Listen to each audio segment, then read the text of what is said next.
జత్వానీ కేసులో PSR Anjaneyulu arrest అయింది మనం చూసాం. విజయవాడలో ఉన్నది ఇప్పుడు.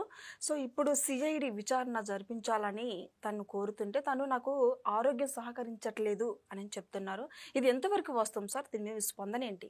జనరల్‌గా ఏంటంటేనండి, వరుసగా వైసీపీ కూటమికి వైసీపీలో ఉండే వాళ్ళందరికీ కూటమి ప్రభుత్వం సమాధానం ఇస్తూ వస్తోంది.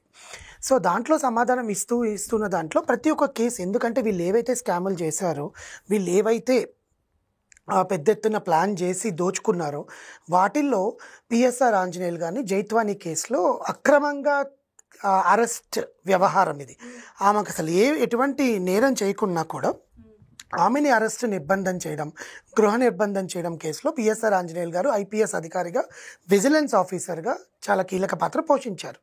అందుకని ఫస్ట్ ఆయన అరెస్ట్ చేయించి, ఆయన అరెస్ట్ చేసినప్పుడు కూడా ఆయన చెప్పింది ఏంటంటే, నాకు ఆల్రెడీ తెలుసు మీరు వస్తారని, అరెస్ట్ చేస్తారని, నేను సరదాగా వెళ్ళి ఒకసారి లోపలికి వెళ్ళి చూసేసి వద్దాం అనుకుంటున్నాను, అది ఎలా ఉందో అని జైలుని వెళ్ళి చూసి రావాలనుకున్నాడంట ఆయన.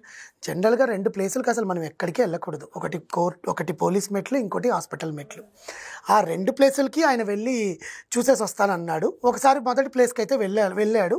ఎందుకంటే ఆయన ధైర్యం ఏంటంటే, నా వెనకాల చాలామంది ఉన్నారు, వాళ్ళు విడిపిస్తారని ఒక ధైర్యము. రెండోది, నేను లోపలికి వెళ్ళాను అంటే నన్ను ఏం అడిగినా నేనేం చెప్పను, ఏదో ఒకటి హెల్త్ బాగాలేదని బయటకు వచ్చేస్తానని చెప్పడము. సరే, వెళ్ళిన వెంటనే కోర్టులో జడ్జి ముందు నాకు ఇంటి నుంచే ఫుడ్ కావాలి, నాకు మినరల్ వాటరే కావాలి, నాకు బెడ్ కావాలి, ఇంకా నాకు ఇంట్లో ఎట్లుంటారో జైల్లో కూడా అలాగే ఉండాలని అడిగితే, అదేం కుదరదు బాబు, ఎట్లున్నారో అట్లా. బికాజ్ ఎప్పుడైతే చంద్రబాబు నాయుడు గారు అరెస్ట్ అయినప్పుడు ఆయన దోమలు వస్తున్నాయి, నేను పడుకోలేకపోతున్నాను, చాలా ఇబ్బందిగా ఉంది, వయసు రీత్యా కూడా కొంచెం పెద్ద ఆయన అని అడిగినప్పుడు కూడా కఠినంగా ప్రవర్తించిన వీళ్ళు, ఇప్పుడు ఈ హయాంలో ఏదైతే వైసీపీ ప్రభుత్వం హయాంలో జరిగిన ఈ అక్రమ అరెస్ట్కి సంబంధించి నువ్వు అరెస్ట్ అయినప్పుడు నీకు కోర్టు ఎట్లా ఇస్తుంది? నీకు కోర్టు ఇవ్వదు కదా. సో అలాంటప్పుడు నువ్వు ఇంటి నుంచి నాకు ఫుడ్ కావాలి, నేను ఇంటి నుంచి రోటీ, కర్రీ, చికెన్, మటన్ తెప్పించుకొని తింటానంటే ఎవ్వరు ఒప్పుకోరు. జైల్లో అందరికీ అన్నం ఎలా పెడుతున్నారో నీకు కూడా అలాగే పెడతారు. అందరికీ ఫుడ్ కర్రీలో ఏం వేస్తున్నారో నీకు కూడా అలాగే ఉంటుంది. దాంతో ఏమైపోయింది, ఆలోచించాడు. కోర్టు ఏం చెప్పింది, ఇప్పుడు ఎవరినైనా అరెస్ట్ చేసినప్పుడు 3 రోజుల నుంచి 7 రోజుల వరకు కస్టడీ అడుగుతుంది. ఆ కేసు తీవ్రతను బట్టి కోర్టు కస్టడీని కుదిస్తుంది. 7 రోజులు అడిగారంటే 1 రోజే ఇస్తుంది. దాంట్లో ఏమీ లేదు కదా, నువ్వు 1 రోజు వెళ్ళి కస్టడీకి తీసుకుని వెళ్ళాలి. కొన్నిసార్లు 3 రోజులు ఉంటుంది, కొన్నిసార్లు 2 రోజులు ఉంటుంది, దట్ డిపెండ్. సో ఇప్పుడు ఈయన కేసు చాలా పెద్దది కాబట్టి కోర్టు 3 రోజులు కస్టడీని విధించింది. ఒకటి వచ్చి ఆదివారం, సోమవారం, మంగళవారం, 3 రోజులు, అంటే 27, 28, 29. సో నిన్న పొద్దున ఆయనకి బీపీ ఎక్కువ కావడంతో హాస్పిటల్ విజయవాడ జీహెచ్కి తీసుకొని వెళ్ళి ఆయనని పరీక్షించి అక్కడంతా బాగుంది అని చెప్పాక మళ్ళీ జైలుకి తరలించారు. సో నిన్న కస్టడీ ఆగింది. నిన్న అంటే కోర్టు ఏమి చెప్పింది, ఉదయం 10 నుంచి ఈవినింగ్ 5 వరకు కస్టడీ అని అడిగినప్పుడు ఈయన వెళ్ళి ఆ కస్టడీకి అటెండ్ అయ్యి ఆయనకు విషయాలు చెప్పాలి. కానీ ఫస్ట్ ఒక ప్లాన్ వేశాడు, నాకు హెల్త్ బాగాలేదని. నిజంగానే ఆయనకి హెల్త్ బాగాలేదంటే నేనేం కాదనను, కానీ నువ్వు వెళ్ళి హెల్త్ బీపీ ఎక్కువైంది, బికాజ్ ఆయన వయసు రీత్యా ఆయనకి బీపీ ప్రాబ్లం ఉందేమో తెలియదు, వెళ్ళాం కానీ బీపీ ట్యాబ్లెట్ ఇచ్చారు, బీపీ ట్యాబ్లెట్ ఇవ్వగానే కంట్రోల్ అయ్యింది. జీహెచ్కి తీసుకొని వెళ్ళారు, విజయవాడ జనరల్ హాస్పిటల్ తీసుకొని వెళ్ళి చెక్ చేయించి మళ్ళీ అన్ని జైలుకి తీసుకొని వెళ్ళారు. నిన్న సాయంత్రం సిఐడి వాళ్ళు వచ్చి కస్టడీలోకి తీసుకున్నారు, ఆ విజయవాడ పోలీసు వాళ్ళు. కస్టడీలో ఆయనని ఏమేమి అడుగుతారు, అసలు జైత్వానీని మీరు ఇంత అక్రమంగా అరెస్ట్ చేయాల్సిన అవసరం ఏంటి, దీని వెనకాల జగన్మోహన్ రెడ్డి గారి హస్తం ఉందా అంటే ఇప్పుడు ఆయనకి తెలియకుండా వీళ్ళు ఏం చేయలేరు కదా. సో ఈ అరెస్ట్ వెనకాల ఇంకెవరెవరు ఉన్నారు, నెక్స్ట్ ఆ విజిలెన్స్ ఆఫీసర్తో పాటు విజయసాయి రెడ్డి గారు కూడా మన చెప్పింది, రాజా కసిరెడ్డి గారు ఈ లిక్కర్ స్కామ్కి దీనికి ఏమైనా లింకులు ఉన్నాయా, బికాజ్ ఆమె ఢిల్లీలో ఉండే ఆమెను తీసుకొచ్చి అరెస్ట్ చేయాల్సిన అవసరమే లేదు. సో ఈ పరంగా చూసుకుంటే ఆయన ఎటువంటి నిజాలు బయట చెప్పబోతున్నాడా అని వైసీపీ గుండెల్లో రాయి. కానీ అతను నేను చెప్పనేమో, వీళ్ళు నన్ను ఏం అడగలేరు, నాకు హెల్త్ బాగాలేకపోతే హెల్త్ బాగాలేదనుకోండి, కోర్టు 1 రోజుకే కుదిస్తుంది కస్టడీ.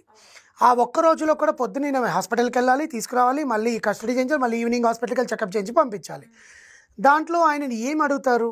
సో ఆ ప్లాన్ వేశాడు. కానీ నువ్వు ఎన్ని రోజులు బాగలేదని చెప్పినా కూడా నిన్ను కస్టడీకి తీసుకొని నీ దగ్గర నిజాలు బయట పెట్టాలనే చేస్తారు. నువ్వు అది 10 రోజులు కానీ అప్పటికి నీకు బెయిల్ వచ్చేస్తావు అనుకుంటే ఈ దీంట్లో బెయిల్ అసలు రాదు, బికాజ్ అక్రమంగా చేసిందని ప్రూవ్ అయ్యింది. అందుకే కదా నిన్ను అరెస్ట్ చేశారు. లేకపోతే ఊరికినే వచ్చి నోటీసులు ఇచ్చి కోర్టుకు వచ్చి లేదా పోలీస్ స్టేషన్లో విచారణకి హాజరవ్వాల్సి ఉంటుంది. ఇలాంటి అక్రమాలు చేసిన ప్రతి ఒక్కరిని కూటమి ప్రభుత్వం కింద నుంచి పెకలిస్తుందనమాట. ఆ వృక్షం ఎట్లయితే పేరుకుపోయిందో అది పెకలించేసి దాన్ని కాల్చేస్తే అప్పుడు కానీ ఆంధ్ర రాష్ట్రం బాగుపడదు అని. ఎన్ని అక్రమాలండి, ఎన్ని అక్రమాలు చేస్తారు. ప్రజల దగ్గర నుంచి ఫోన్పేలు, గూగుల్ పేలు అవన్నీ లేకుండా కొత్త లిక్కర్ అని చెప్పి జగన్మోహన్ రెడ్డి గారి లిక్కరు, జగనన్న మందని చెప్పి అందరికి అమ్మేసి ఎంతమంది ప్రాణాలు, ఎంతమంది కల్తీ వల్ల పోయింది. కొండ మీద ఆవులకి కల్తీ మందులు పంపించారు. హాస్పిటల్స్లో ఆఖరికి గవర్నమెంట్ స్కూల్స్లో మధ్యాహ్న భోజన పథకంలో గవర్నమెంట్ స్కూల్స్కి గుడ్డు పంపించాలంటే ఆ గుడ్లని మీరు తిని గవర్నమెంట్ స్కూల్కి పంపించలేదు. స్కూల్స్లో భోజనం సరిగ్గా లేదు. అన్నా క్యాంటీన్ అని ఓపెన్ చేస్తే దాన్ని క్లోజ్ చేయించారు. పేదలకి ఇల్లు అని కట్టిస్తే దాని పట్టాలు ఇంతవరకు ఇవ్వలేదు. నువ్వు ఏం చేశారు ఈ 5 ఏళ్ల ప్రభుత్వం? అమ్మఒడి అని చెప్పి ఒక 10,000 మందికి ఇచ్చుంటారేమో. మరి మిగతా వాళ్ళందరూ మనుషులు కాదా? మిగతా వాళ్ళందరూ ఆ లెక్కలోకి రారా? కేవలం అండి ఎందుకంటే వీళ్ళు చేసిన తప్పుల్ని కనిపించుకోవడానికి వాళ్ళకు ఒక కావాలి. ఆమె జైత్వాని అనే ఆమె వీళ్ళకి ఏ రకంగా ఉపయోగపడిందో మనకు పూర్తిగా తెలియదు, కానీ ఆమెని వీళ్ళు యూజ్ చేసుకోవాలనుకున్నారు. దాంట్లో ఆమె ఒప్పుకోనట్లేదు, తీసుకొని వెళ్ళి అక్రమంగా అరెస్ట్ చేసేసారు అంతే. ఇప్పుడు నా దగ్గరకు వచ్చి నువ్వు సపోర్ట్ కోసం వచ్చావు, నేను ఇవ్వను అన్నాను. నా మీద నువ్వు గ్రడ్జ్ పెంచుకొని ఏదో ఒకటి చేస్తావుగా. ఎందుకంటే నువ్వు జరిగే అక్రమాలను నువ్వు ఆపలేవు, అది నువ్వు ఖచ్చితంగా చెయ్యాలి. పైనుంచి అధికారం, నీకు డబ్బు వెనకాల మూలుగుతుంది. విజిలెన్స్ ఆఫీసర్కి అంత పెద్ద ఇల్లు, అంత పెద్ద కార్లు, అంత పెద్ద బంగ్లాలు ఉంటాయండి ఒక గవర్నమెంట్ విజిలెన్స్ ఆఫీసర్కి. ఎక్కడి నుంచి వచ్చాయి నీకు డబ్బులు? అంత హుందాగా నువ్వు ధైర్యంగా లోపలికి ఎలా వెళ్ళి కూర్చున్నావు? లై డిటెక్టర్ని యూజ్ చేస్తారు అంటున్నారు. ఎందుకంటే లై డిటెక్టర్ మ్యాండేటరీ. లేకపోతే ఎందుకంటే పోలీస్ వాళ్ళు ఎలా అతన్ని, ఇప్పుడు ఆయన కూడా ఒక ఐపీఎస్ అధికారి, ట్రైనింగ్లో తెలుస్తుంది దోషుల దగ్గర నుంచి ఎలా నిజం పట్టాలి, వీడు అసలు తప్పు చేశాడా లేదా అనేది వాళ్ళకి చూడంగానే అర్థమైపోతుంది. అర్థమైందా? సో అలాంటప్పుడు వాళ్ళ నుంచి ఇన్ఫర్మేషన్ ఎంతవరకు రాబట్టుకోవాలనే దాని మీదనే ఉంటుంది ఎవరికైనా కూడా. సో ఇతని మైండ్లో ఎట్లుంటుందంటే వాళ్ళు అడిగే ప్రశ్నలకి డిప్లొమాటిక్గా ఆన్సర్ చెప్పడానికి ట్రై చేస్తాడు, కానీ వాళ్ళు ఏం అడుగుతారనేది నీకు తెలియదు. వాళ్ళు ఇప్పుడు వాళ్ళ దగ్గర ఇన్ఫర్మేషన్ లేకుండా ఈయన అడగరు కదా. ఈయన దగ్గర నుంచే రాబట్టాలనుకుంటే ఈయన ఏం చెప్పడు. అవును, ఈయన దగ్గర నుంచి విషయం రావాలంటే వాళ్ళు వేసే క్వశ్చన్స్ డిఫరెంట్గా ఉండాలి. ఈయన మైండ్కి కూడా చిక్కకూడదు. ఎంత ఐపీఎస్ అధికారి అయినా ఎక్కడో దగ్గర తప్పు చేస్తాడు.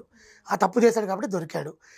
ఆ పవర్ చేతిలో ఉంది కదా, పోలీసు తత్వం చేతిలో ఉంది కదా అని నువ్వు ఇష్టం వచ్చినట్టు ఆడితే దేవుడు చూస్తూనే ఉంటాడు కదా. నిజం ఎప్పుడు ఎక్కువ కాలం దాగదు, బయటకు వస్తుంది. అబద్ధం ముసుగులో నువ్వు బతికిన బతుక్కి ఇప్పుడు ఎట్లా బయటపడాలనుకుంటారు? లై డిటెక్టర్ అనేది యూస్ చేస్తారని అనుకుంటున్నాను. ఒకవేళ లై డిటెక్టర్ యూస్ చేస్తే అతను నిజాలు చెప్పక తప్పదు. Thank you sir. Thank you అండి.